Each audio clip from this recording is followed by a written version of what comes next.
extreme pleasure to finally welcome Oskar in Erlangen. We've been working on this for quite a while. Now he could make it happen. Many of you have heard about Oskar already, but he did start his career in in Heidelberg and Zurich, actually, studying physics.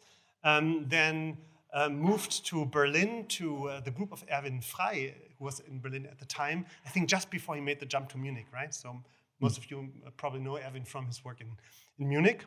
And then went abroad to the East Coast to the group of David Nelson, where he completely changed his kind of focus towards evolution. So if you get annoyed by me always obsessing about evolution being this really amazing thing, this man is responsible for that.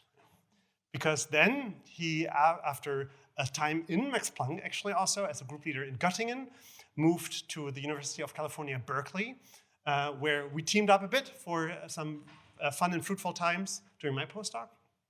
And he had a small stint in Leipzig as a Humboldt professor. Fortunately, that did not pan out eventually. So now he's back as a full professor in Berkeley. And now we have him here. And I'm very much looking forward to what Oskar is thinking about. So I remember the initial discussions about this and very excited about how this is panning out. So evolution, take it away, Oskar. Thanks so much for coming here. All right.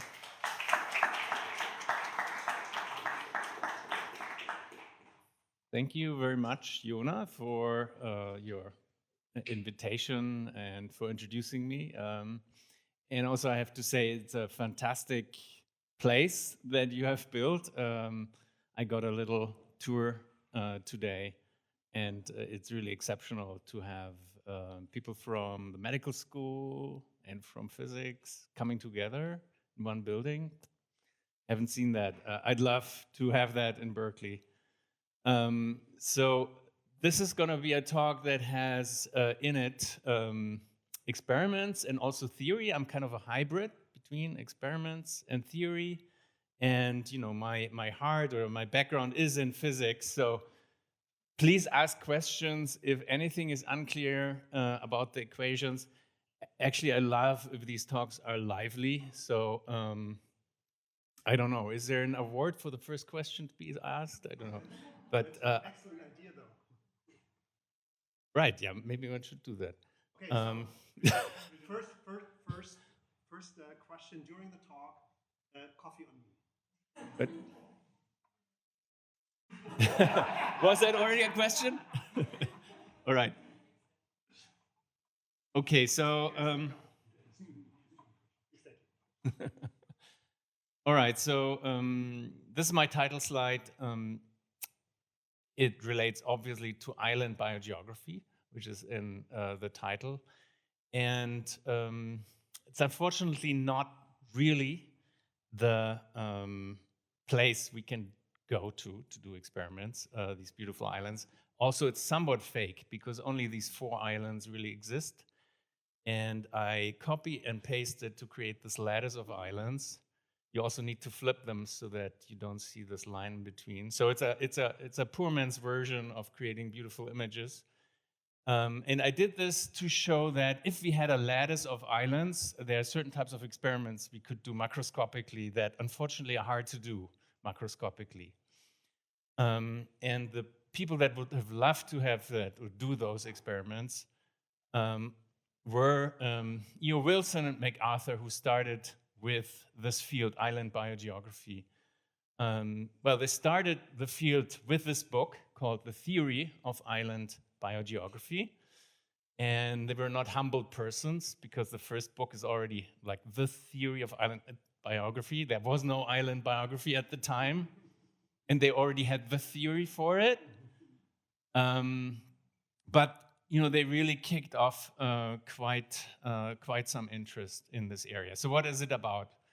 One can illustrate it with this question. One can ask about these complex ecosystems that you have on islands. You can ask how many species fit on an island. So that's a question about the diversity of the ecosystem. What controls it? And of course, you would say, well, that's very hard to say. It's such a complex system.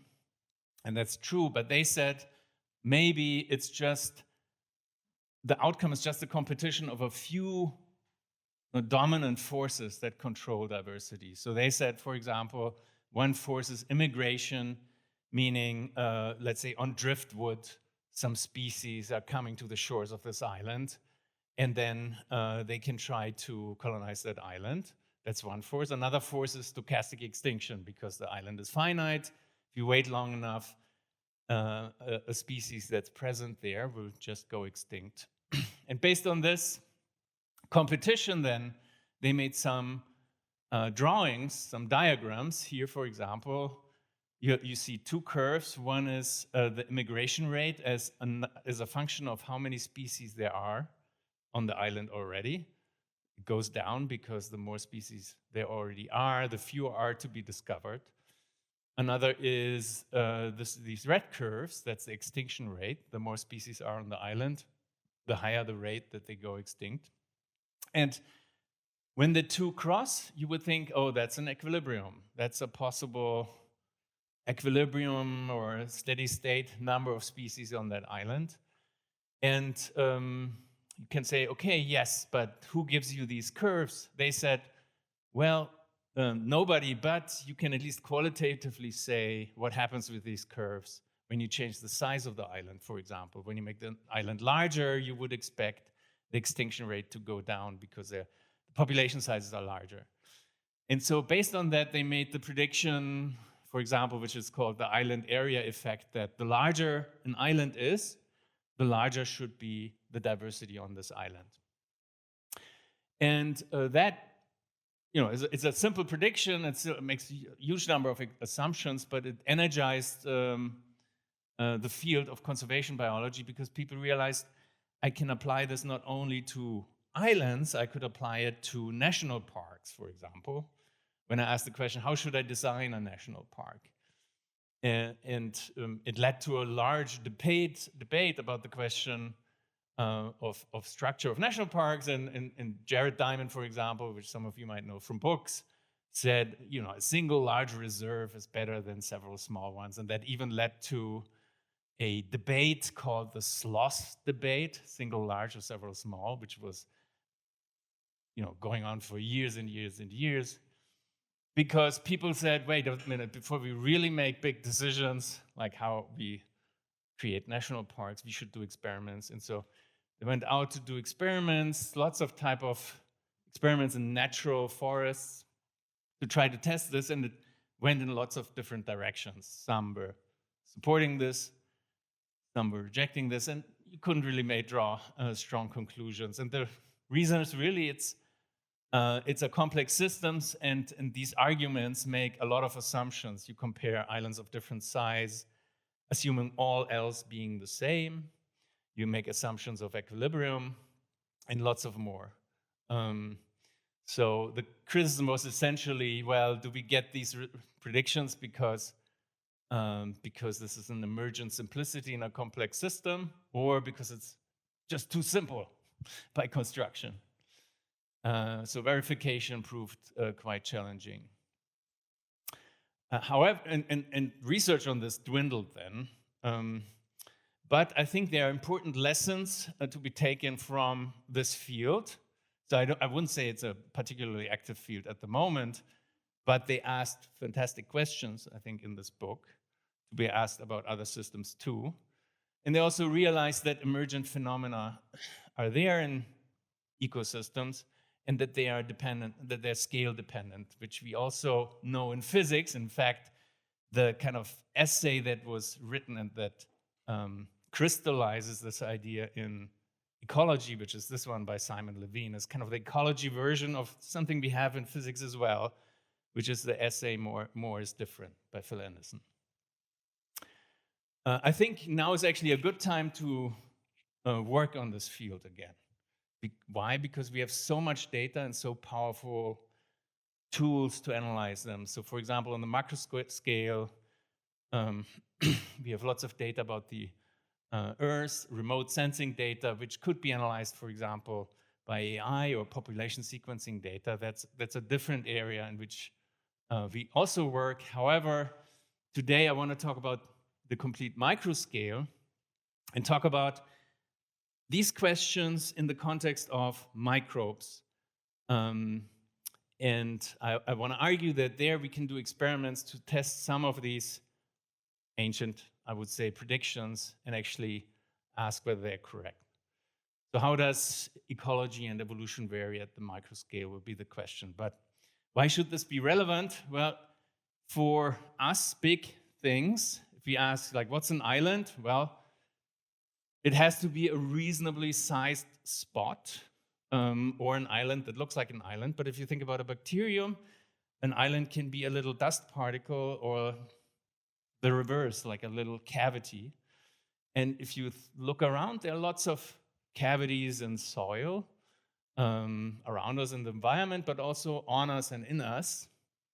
I'm sure medical people know, but maybe the physicists don't know that bacteria are everywhere on us and in us. For example, we have sweat glands filled with bacteria, and in our guts, there, of course, in the colon, there are lots of bacteria, and there are also like little crypts that could reasonably serve as islands. And one can ask the question, quite practically, which bacteria are there? And people are working on this. But also, if you create islands or confined spaces like this systematically, can you say something about the diversity that you will observe? Just based on how you on the fact that the space is somehow confined.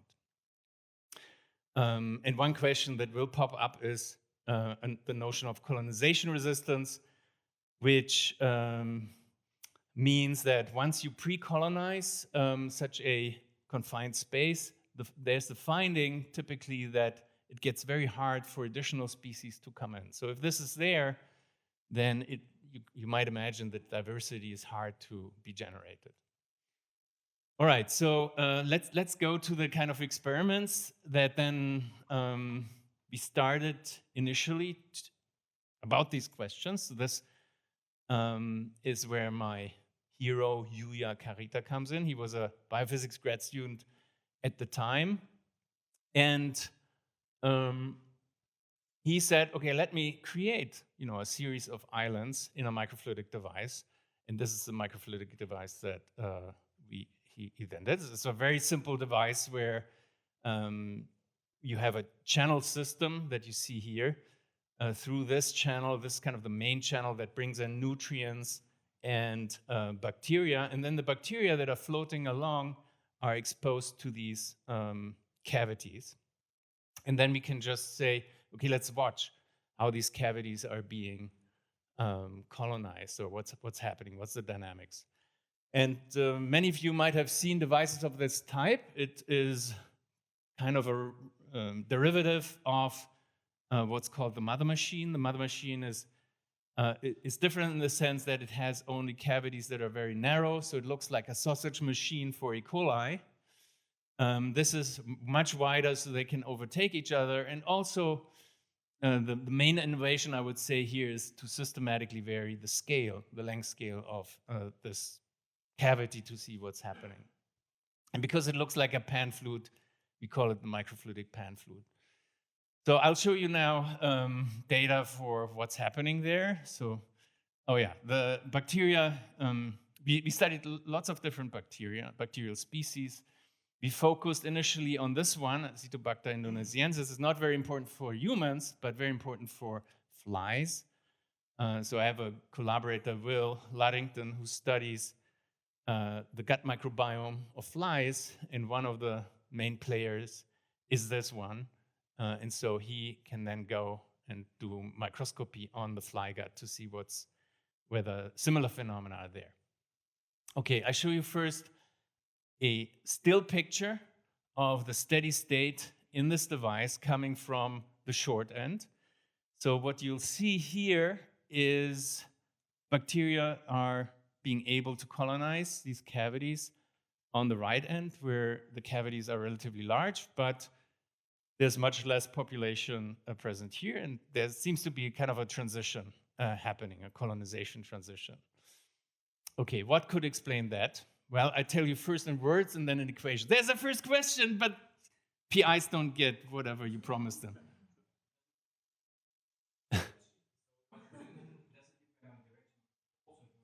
From this big size, they will also colonize the big ones and Yes. the short ones? Yes, it doesn't depend on the direction of the flow.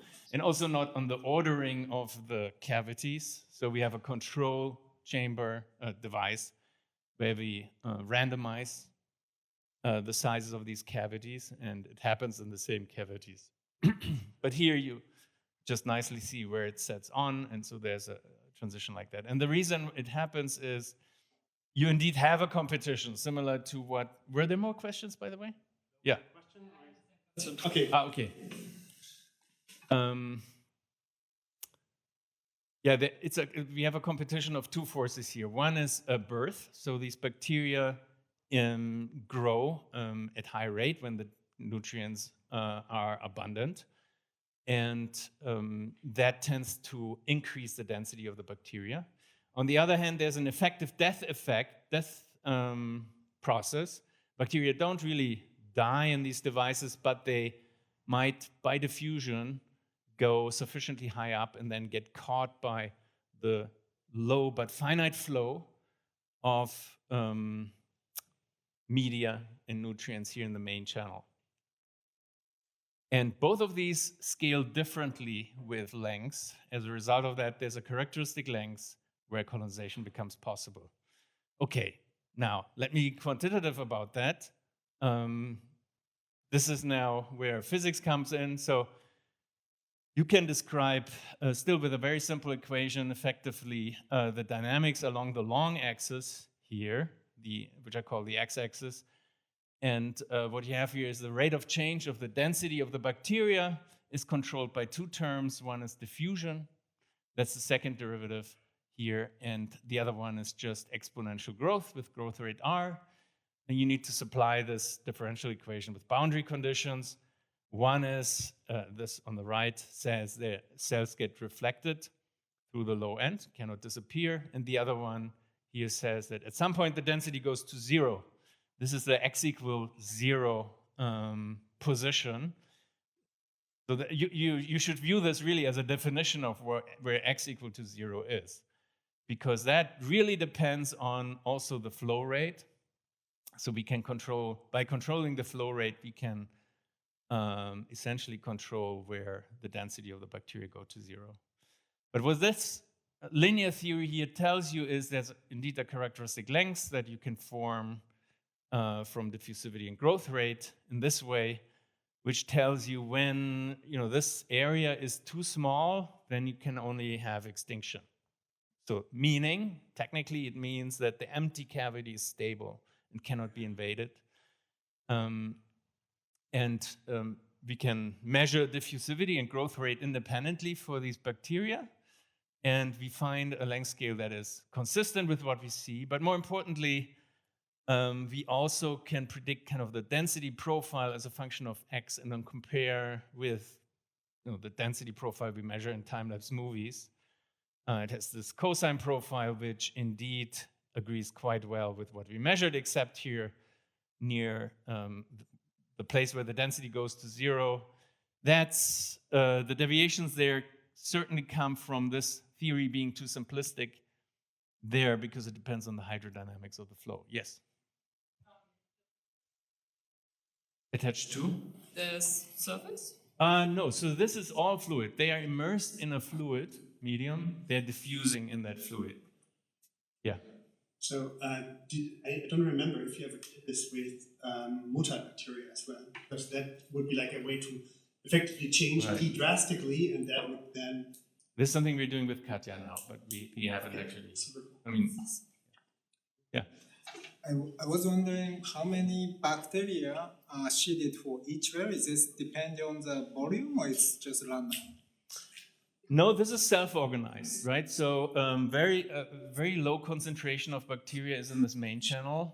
And so you should view this as occasionally bacterium enters here. But is there any and then they proliferate. that they start to grow, because if the volume is bigger, essentially the chance to have 2, 3, 4 bacteria is higher. So is it that they enter there. Yeah, but it's so you could turn off. Once they are in here and start and have colonized these cavities, you can turn off the addition of bacteria through the main channel because they produce themselves. They proliferate, they reproduce. but if the initial number of the bacteria are different, then condition is anyway different. But often this colonization starts with really just one cell finding by chance its way into this cavity. Okay, so it's Then they start to, to proliferate. And then another way to think about this transition is to say there's a certain time, characteristic division time, on the order of half an hour for E. coli. Here it's more. And if during this time of division you typically don't diffuse out, that depends on space, then you tend to proliferate and become more and more abundant. In fact, this would predict exponential growth, which happens initially in the system. But what this theory also doesn't tell you is how does it stop growing exponentially? Because at some point, exponential growth always has to stop at some point. And the reason this theory doesn't tell you this is it lacks any nonlinearity. So the next question, indeed, how do these populations reach a steady state?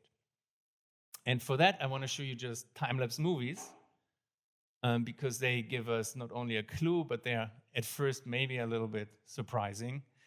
So coming from the short end here, you see how the density of these bacteria is also increasing from cavity to cavity until, well, there's a certain steep increase happening from this cavity to the next one, where you see this dark phase appearing. And if you look with a confocal microscope, you discover that they are actually extremely crowded, so crowded that they touch each other. So there's apparently another transition happening here, which we call jamming transition. And it's kind of interesting. The change in size of this cavity compared to that one is small, yet this dark phase is appearing. What is going on? Again, it will be clarified by a theory, but I think I have here, also the statement that ultimately I want to convince you that this is a physical effect. It's the physics of dense, essentially colloids that are creating effectively traffic jams, which combined with growth and proliferation lead to this very dense crowding. Yes? Regarding the direction of the flow, so for example, to my understanding, if the flow goes from right to left, it means the first cavity on the right fills up sooner, whereas if it goes from left to right, then as we reach the final cavity on the right, some of the cavities are filled already. Does it affect the leaving of the back cavity? So you will see the same whether, and we did this, like let the flow go in both directions, you observe the same, and you wouldn't also see like a filling one after the other. It's a highly stochastic event. So this is already the steady state. The way these cavities are colonized is at some point one cell enters here, and then it needs to proliferate first, right? So after half an hour, perhaps you have 2 cells in that chamber, 4, and so on, exponential growth. But that takes time. During that time, the other cavities have also received their first colonizer.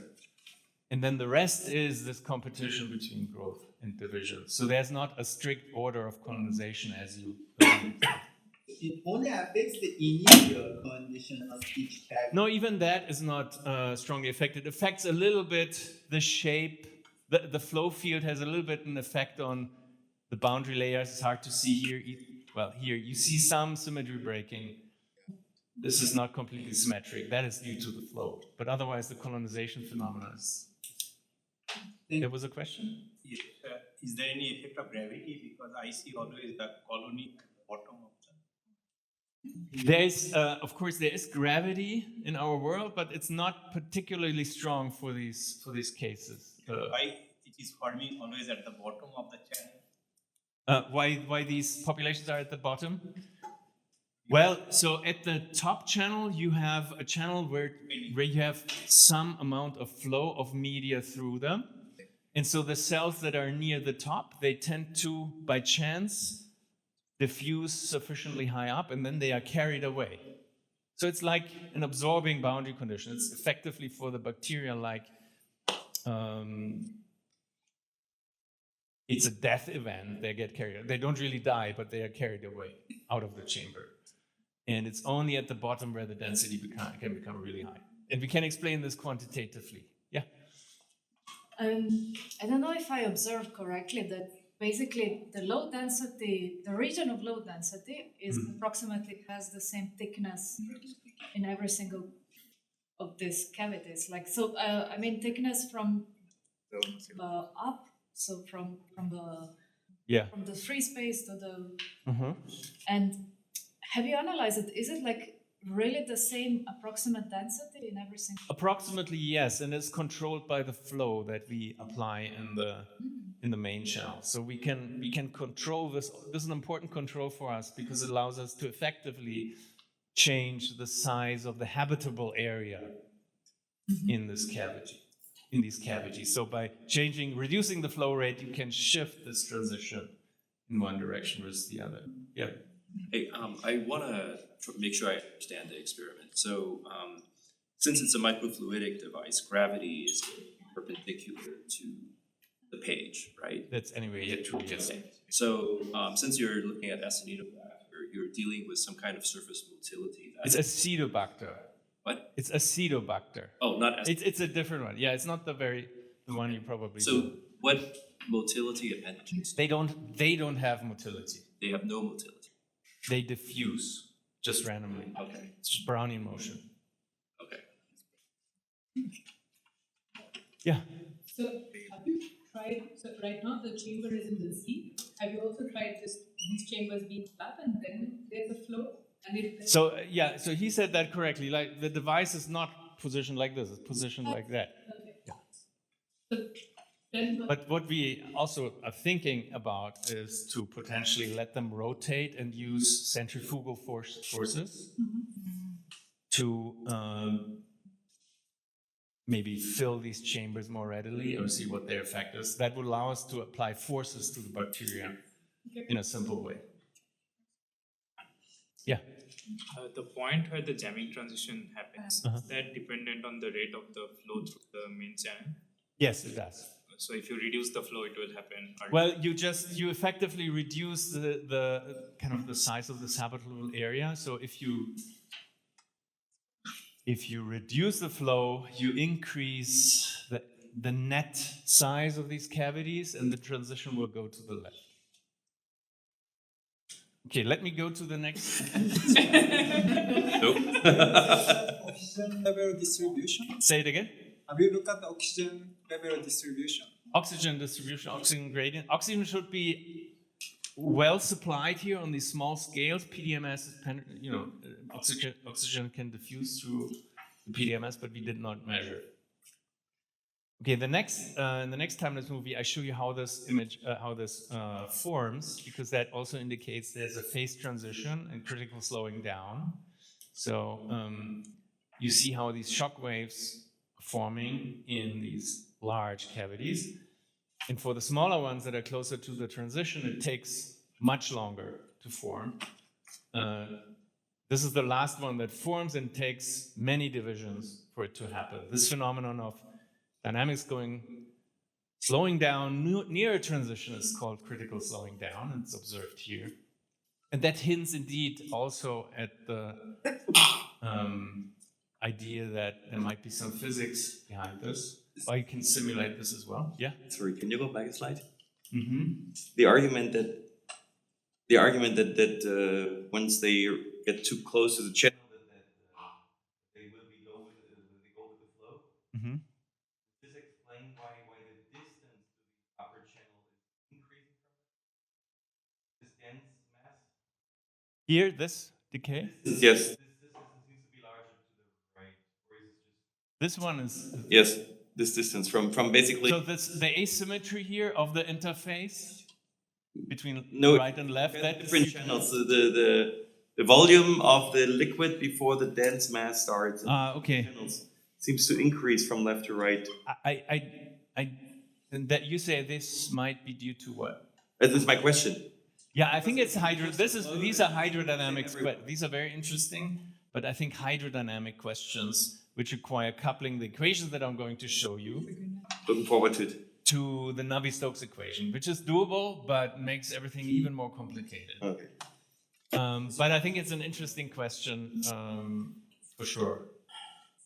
Let me go to those equations. So this is practically the equation you saw before. First, I want to say that I said, my original equation lacked a nonlinearity. So it was linear in the density function C. And the instinct for ecologists, I don't know whether there are any in the room, but would be, and even me, to say, oh, when they become very dense, growth should go down. So you would say that here we cannot just assume a constant R for the growth rate, but the growth rate itself should be a function of the density and should decay. And that leads to something called logistic growth. However, we can measure that, and on the scales that I've shown you, the growth rate is constant. It doesn't change with density. And the reason, in a sense, it also agrees with back of the envelope estimates for how fast diffusion of nutrients is in these cavities. So they are well fed. Indeed, their growth rate is unchanged. So then the only place you can add a nonlinearity is in this transport part. And so the quantity that enters here is this diffusivity. It's a collective diffusivity. It controls how you generate currents from density gradients. And okay, this is now physics. Please mentally you can take a break if you're not so much into equations. But so the collective diffusivity can be written as a product of two terms. One is a term that is a static quantity, that's equilibrium quantity. This represents the bulk modulus, so a mechanical quantity of such a dilution of cells. And the other term is a mobility term, which is proportional to what's called the sedimentation velocity. So if you take seeds or sand or salt, no, not salt, salt dissolves, but sand, and watch how it settles in water, that will be a function of the density as well. And typically this function strongly decays with density. That bulk modulus increases with density, and it's a priori unclear how this collective diffusivity depends on the density C. However, there's a mechanical analogy one can identify here. If one introduces a pressure, which is essentially the integral over the collective diffusivity, one can map the equation up there in the steady state to just Newton's equation for where the time is represented by the x-axis. Here we have essentially that the second derivative of a quantity which is like a position in the mechanical analogy, this P, which is the pressure, is related to the gradient of a potential energy.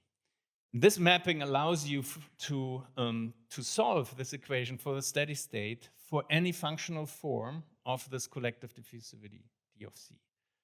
And that has the advantage that now we can ask about our system, what do we need? What features does this function, this density-dependent function, collective diffusivity need in order to observe the transition that we observed? And what we find is essentially that a key feature, there are lots of things that one can analyze about this equation, but like a very simple thing that generates the transition we have seen is if the diffusivity has a negative slope, at least at high density, meaning the diffusivity goes down as the density goes up, meaning the current, so you have a given density gradient, and you increase the density, then there's less outflow. This is what this negative slope means. And that drives a positive feedback, which I'm trying to illustrate here with this diagram. So imagine you have, just by chance, a density increase locally in your cavity. Then that leads to less flow due to diffusion out of the cavity. But you keep growing, so you increase the density even more. So this leads to this vicious cycle, which can only end once the cells really touch and push each other out. And so that leads to this jamming transition. That's at least the theory. You might ask what might generate this negative slope in the density-dependent diffusivity. So what could be effects? And there are many possibilities. For example, if cells have the tendency to stick a little bit to each other, that alone would generate such an effect. Here, in kind of the theoretical part, we asked, suppose we assume the simplest possible model for these bacteria, would we still expect this effect of jamming? Or is it really something very surprising that requires biological interactions? And the finding is you observe this effect as well, even for just proliferating hard spheres, because there, right, this is a very clean system. People have figured out what this collective diffusivity is for just hard spheres. It has, as a function of density, this hump-like shape. So you have a negative slope here until the density, which is random close packing, where bacteria start, not bacteria, these spheres start to then become kind of a glass, essentially, a colloidal glass. And when you run then our little algorithm where we map this to a mechanical analogy, we find that indeed the highest packing fraction here at the bottom of the cavity, as you increase the lengths of the cavity compared to the establishment lengths where you first can colonize them, you find this kind of bifurcation where, well, at first everything behaves continuously, and then at some point you jump to the highest possible density, which is random close packing, and you can predict density profiles. You also predict that there should be a hysteresis. So as you increase, so if you can just change this ratio, you expect the transition to happen at one point, but if you go back from jammed and try to de-jam, it should happen at a different point. This is something we can test and have tested, because this ratio can be effectively controlled in multiple ways. One is change the flow in the main chamber. As I said, you can change effectively this length.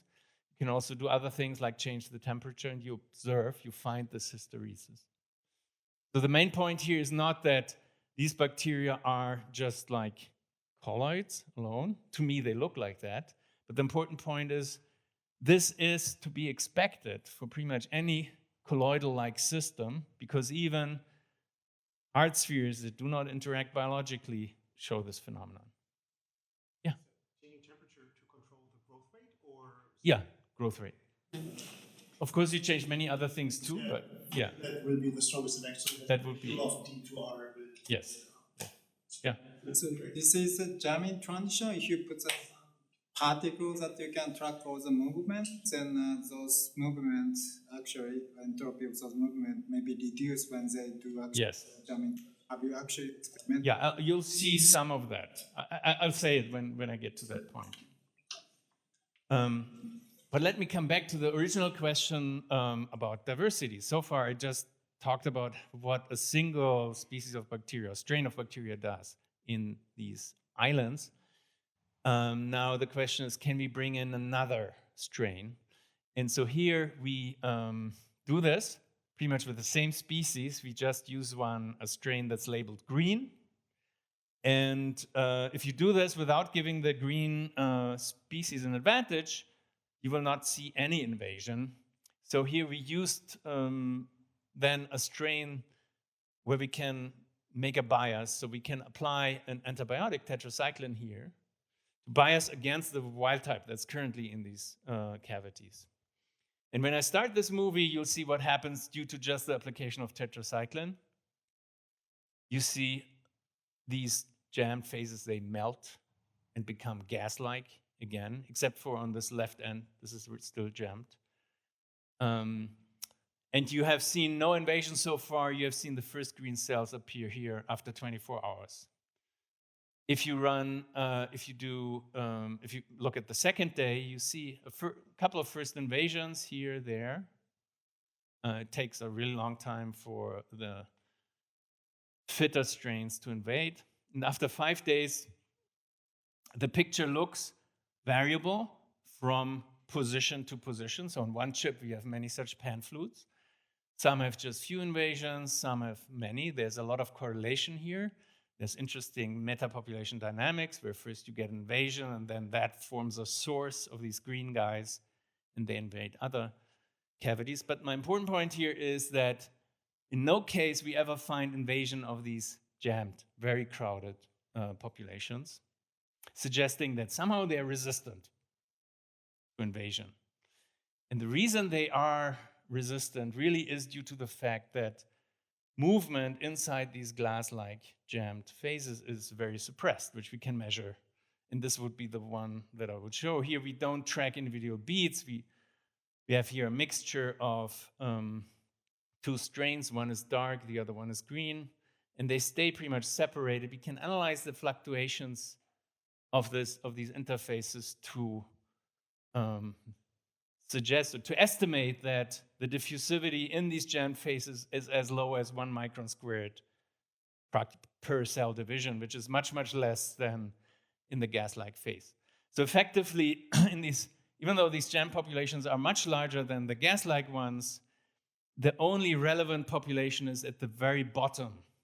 So the effective population that really decides about the future of this population is at the bottom. Everything else gets washed out. Their descendants get washed out and will be replaced by descendants of the small populations. It's kind of counterintuitive. Even though these populations are much larger, effectively their populations are smaller. The only ones they have here, the ruling class is only the layer at the bottom.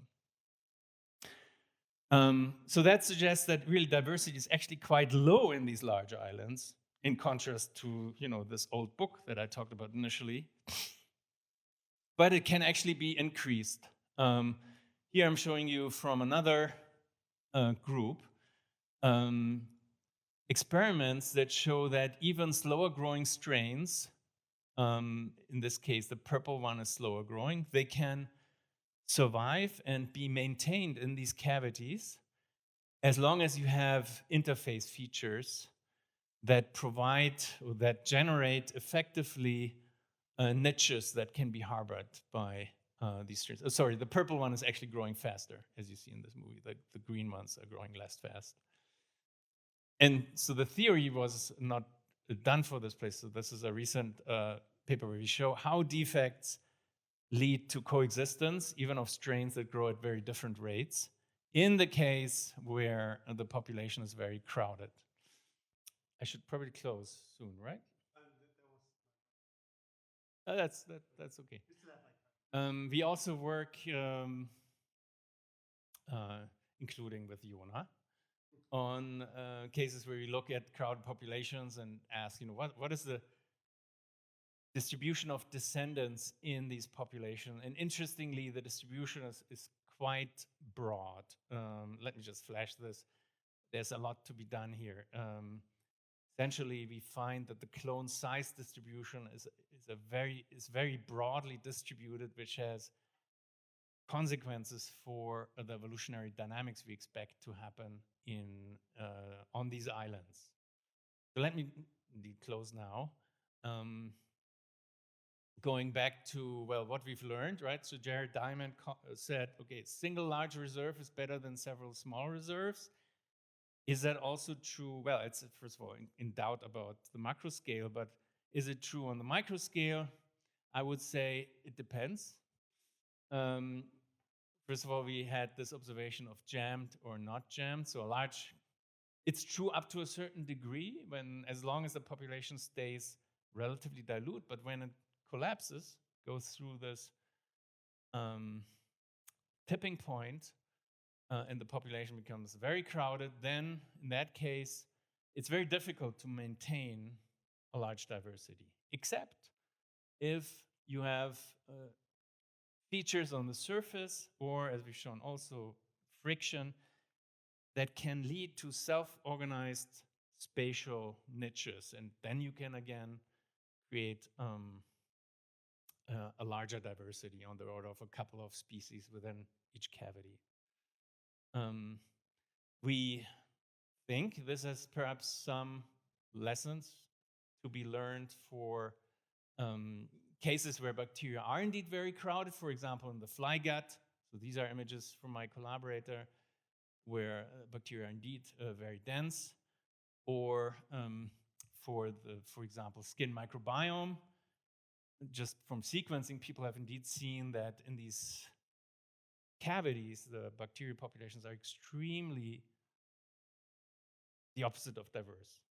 Like essentially all descendant of just one clone between cavities, between glands, the diversity is quite large.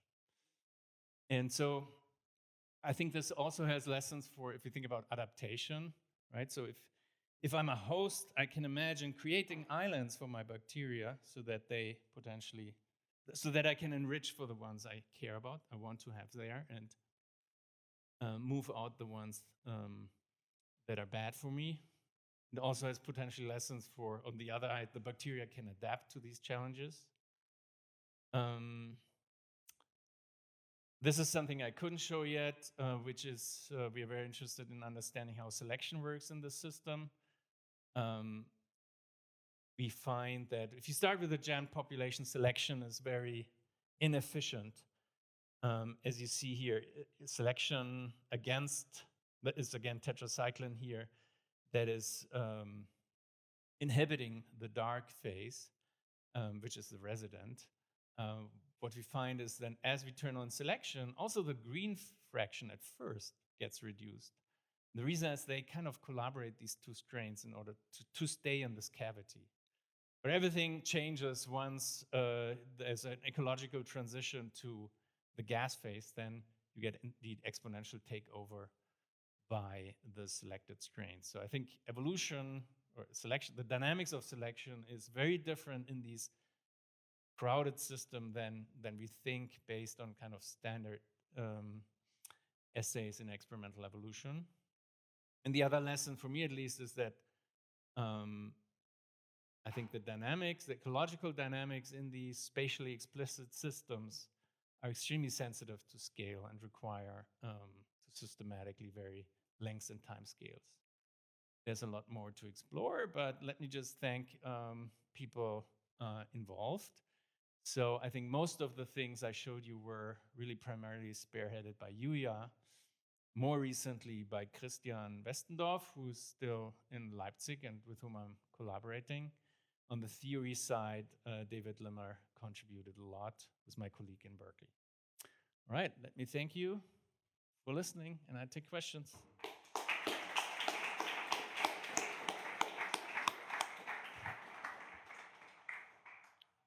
Thanks a lot, Oskar. I feel honored I took that picture from the upper parking lot. Which picture? The from the Campanile here. It's yours? Yeah. Oh, I should give you credit for that. That's fine, that's fine. Questions? Matthew? Yeah. Have you considered the effects of biofilms on your long cavities? Because I can imagine that if you form a biofilm, you're essentially reducing your L, more resistant to phage invasion or... Oh, on the phage case, right? So biofilm, bringing in biofilm formers into these panfluids is something we're very interested in. We do this with Vibrio cholerae at the moment, with and without biofilm. One thing it certainly does is it kind of increases this, they kind of adhere to one another and everything becomes more viscous, which promotes colonization and becoming very dense in these cavities. But we haven't studied this in the context of phages at all. As I said, these are very initial experiments, and it's an interesting direction to go to. Just out of curiosity, for this, the resistant strain that you used, if you had planned the channel to be not all of the cavities next to each other, but in parallel, and the flow is going basically perpendicular to the channels, do you think you will have a different conclusion out of because you talked about the invasion into the next cavities, basically? I think the conclusions I made here wouldn't change, but something we need to follow up on is like how these different cavities talk to each other. Yeah, I mean, obviously they do. Obviously they do, you're right, because if you have an invader and it invades the first cavity, then that creates a big source of more invaders for the other ones. And that is, I think, the explanation for this very correlated picture we see there. So sometimes we see all cavities invaded. Probably, we don't have the time-lapse movie there, probably we get an early on invasion, and then from there, the neighbors were also invaded. Right? I didn't make conclusions about that. I said, even in this case, it always stops at the very crowded, in the jammed cases. So their invasion is simply too unlikely because of this reduced diffusivity.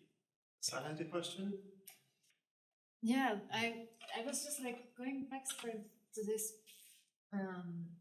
Again, like the initial question was basically that the density at this very top seems quite similar. And then for different cavities. Exactly. For the same flow rate, yes. Yeah, so I'm also confused about flow rate. But basically, if the bottom part has like, more bacteria in there, you will basically expect more proliferation, more cells to enter, and the probability to leave is the same. So, like, why the cavities with dense populations don't have actually higher density? So you would expect for the cavities with denser populations to have a shorter top part. Or at least more dense. Like there is some kind of like gradient of density, right? Towards the end, and not some kind of uniform, like a almost region of the same thickness with almost uniform density. Well, that is probably the density. The density you see there is the density you have in the main channel at that time. I think if you look at the hydrodynamic problem, which I haven't discussed here so much, there's one area where the flow is just the transport of cells due to flow out of the cavity so fast, much faster than the division time. And then there, everything gets kind of delocalized, and the density becomes homogeneous pretty much in this region. And then there's a relatively sharp boundary below which the transport, the advection becomes so small, everything is controlled by diffusion and proliferation, and that's where you see the increase in population density. Okay. And it's a relatively sudden change. So are you basically saying that this thickness is basically defined with this, how deep the flow can enter, right? Yes. And just below that comes then diffusion. Because I was thinking the larger fraction of that is defined by diffusion, and then like diffusion doesn't fit to that, so that's what's confusing. Well, where the boundary is, ultimately is a competition between diffusion and advection. But advection really drops into these channels exponentially fast. So it looks like a very sharp transition, although it is a continuous transition. Okay. Still another question? Then also. I was just wondering, coming back to the original problem with the islands. Yeah. So if you would have your bacteria attack one population with green protein and one with blue, one with yellow, and you would mix them before you put them in the flow chamber, would each of the cavities be just colorful, or would it be the winner takes it all and each would have a specific color only, each cavity? Well, that, do you have a difference between green and Let's say in one scenario it's exactly the same, just neutral. different colors. Okay. So no advantage, no proliferation differences or anything. If it's completely neutral, that's a case actually where. So here we did experiments where we co-cultured the pan fluids, like we have a mixture in the overnight culture, and then we bring in this mixture. And then many of the jammed cavities are either green or dark, and occasionally you find situations like this, where perhaps 2 green and 1 dark entered initially, and this is kind of the outcome. It's not stable for a long term unless you introduce your surface features. But eventually one of them fixes here. And in the gas-like case, it's more like here, it's just completely mixed. And that's also not stable just because there's an absorbing boundary, namely, if by chance one of the two takes over, then it will be fixed. But it takes much longer on the left-hand side than on the right-hand side because the effective population size is smaller on the right-hand side. Okay, thank you.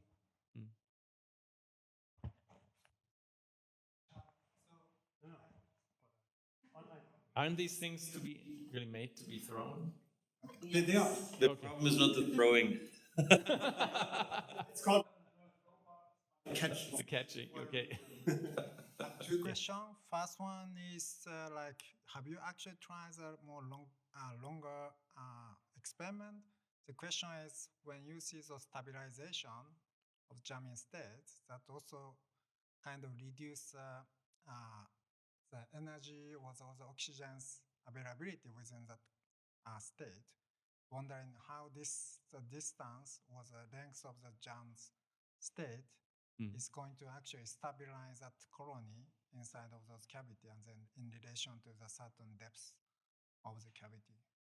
Right, so we provide continuously nutrients through the main channel, right? Yeah, but if this is longer and then if jams, then yes, no. accessibility If is at some limited, point, right? if the cavities, if you make them very long, then you can see strong signs of nutrient deprivation and more complex things. But actually, not that this is like in our gut, but the length scales relevant to crypts in the colon, for example, are comparable to the ones I use. So they're not much deeper than that. Okay, and that actually, second question is related to that. In natural condition, do you think this could happen in like crypt in the guts? Well, obviously this requires other types of experiments, and like my colleague does it in the fly. If anybody wants, please go ahead and do it with other systems. What I think, what this work shows, I think it's so generic, it happens even with proliferating hard spheres, that I expect it to be out there. The claim I cannot make is where specifically this is happening, because for that you need to do different experiments. So, more questions, then I'll steal one. If you hang around Vasily and Superdip too long, you see phase transitions everywhere. So that's like what I'm also very excited about. These arguments that you made with the positive feedback on the coupling between density and diffusion, that does not seem to be specific to the pan fluid geometry or cavities per se. So I could even imagine this in a free environment. Right? And I was wondering, like, obviously we're always asking the question, okay, what's the medical relevance? Mm-hmm. What about, for example, proliferating immune cells and chronic inflammation? Could it be a factor that if you get crowded, immune cells just cannot leave? Mm-hmm. Something like that. Have you explored those ideas in like completely different contexts more? And also for the, am I right that it's not dependent on the spatial constraint? I agree that that this diffusivity becomes density dependent. That's just an effect for any kind of particulate system. Yeah, exactly. That carries out some form of diffusion, right? Mm-hmm. Questions become different, when there's motility involved. I guess immune cells really don't do Brownian motion, maybe some effective version of that. Mm-hmm. But then what the density dependence looks like might also be specific to them. Maybe would be good to measure that, because once you know that function, you can perhaps use similar kind of approaches to ask what this might imply, just as a form of self-organization. Yeah, we can go full MPZPM here, max, but do you ever see in biopsies where you see like a high density of immune cells that they're so dense that they're kind of physically touching each other, or is that like something that's just not happening? So in follicle and lymph follicles, you see that. That's normal, actually. In tissues, usually like cancer, for instance, it's really mixed. Yeah, so you don't usually have the same cell type really crowded. But I was thinking now, also after the discussion, how it is with metastasis. If this is something what you observe is also somehow involved in processes of cell metastasis when cancer cells move to another place, they then have similar effects. I'm not quite sure because you probably don't have the niche that you have here in this model. But the question would be really if you have from eukaryotic cells similar effects that you can observe. Right. So I mean, like if you're colonizing like a metastatic niche, and then if you're like initially you're dispersed, but if you can become dense enough, that helps you to actually get established by basically exactly. Maybe initially, so that in the first place they also have jamming and use this to have a certain mass of tumor that you need to establish, and subsequently other cell types move in. That could be something that happens, but I don't think that has been really explored. So these are not aware of it. That's what we love, like very fundamental ideas of that are happening probably all over the place. So thanks so much, Oskar. Thank you. If there are no more questions right now, as always, quick reminder, we have coffee and cake, and we would love to carry on the conversation. Also, we're delighted that Oskar's going to stay until after lunch tomorrow. So we would like to any PhD or postdoc that wants to continue chatting, either about the science or, also, I don't know, other things like doing postdoc in the Bay Area, is that like a thing one should consider? I highly recommend. So just join us around noon here. It's nothing official. Just come and grab some food with us. All right. Thank you so much.